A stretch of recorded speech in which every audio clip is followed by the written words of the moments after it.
Hey, what's up, guys? Welcome to the channel. I have some interesting news today. I was looking at POkebeach.com and I saw that the information regarding the Scarlet and Violet sets is out. So the sets are going to be released in March, and there's some interesting changes that are coming with the new Pokemon TCG sets. So I'm going to leave a link to the article down in the description so you guys can just go ahead and read all the information. I'll go over the points that I thought were interesting, and I just wanted to leave some thoughts that I had.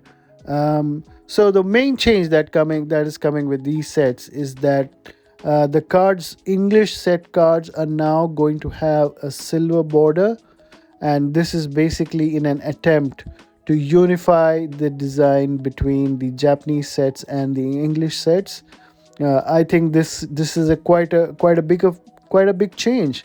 Yellow borders are as old as Pokemon TCG exist. It's a nostalgic factor, and I think most people are going to welcome it because everyone loves the silver border. It has a kind of premium feel to it. But again, there is also the nostalgia factor where some people might not like it. You know, they would want their hollows and their trainer galleries to have that yellow border.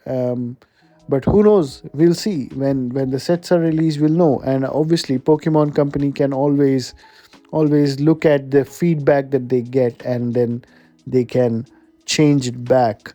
Um, as it goes. So yeah, that's one of the interesting changes that is coming with the set. Here's a look at the artwork. Some of the artwork here are the Coridon and the Miridon, and then you have your starters, and that's how they will look. So the other, and I think they're also trying to unify the set naming convention. So initially, we used to, in English sets, they used to have set symbols, and these are the tiny symbols that you used to have, which would tell you whether it's the card belongs to the Silver Tempest set or a Lost Origin set. And obviously, there are so many symbols. I don't know any of them. I know a few. I may know Silver Tempest, I may know XY because they are really standout. But I really, or the Pokemon Go, because they are kind of standout. But others, I just have to go back and look up to find out what set they are. So they are going to kind of move to a numbering way, just like the Japanese cards, where they have the S. All the Japanese Sword and Shield sets had the S number naming style, and I think that's something that's coming to English as well. So as you can see, it is going to be SV1, and also the rarity notation is going to kind of mirror what's there in Japan. So in the Japanese cards, you would have a RR or an SR, and in the latest V Star, we had the AR and the SARs. So I think they're going to kind of try to mirror it. It's not exactly the same. They're going to keep the star and the circles there because I think I guess it gets too confusing. I don't know. But so they're going to have two stars to denote an RR rating equivalent. I guess we'll know more when the actual sets come out, and then we'll have to just learn through by looking at the cards. And then it seems with the new sets, they are going to try to increase the prices of the booster packs. But hold on, this might sound like bad news, right? Because it's already such an eye-wateringly expensive hobby. People open booster cases after booster case hunting for that ultra rare, like the Moonbryon or the Lugia.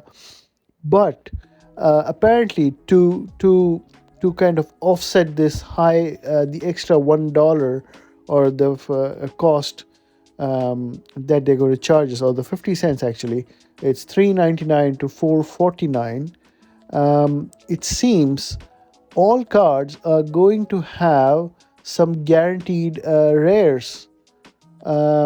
So all cards with the rarity of rare or higher will be now foil.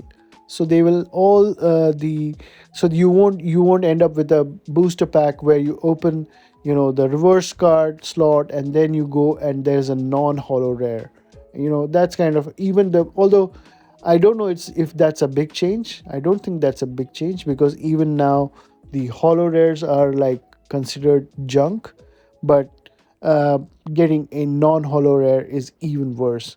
So I guess they're trying to make sure that all the rare cards are at least a holo or better, and I think that's a nice change.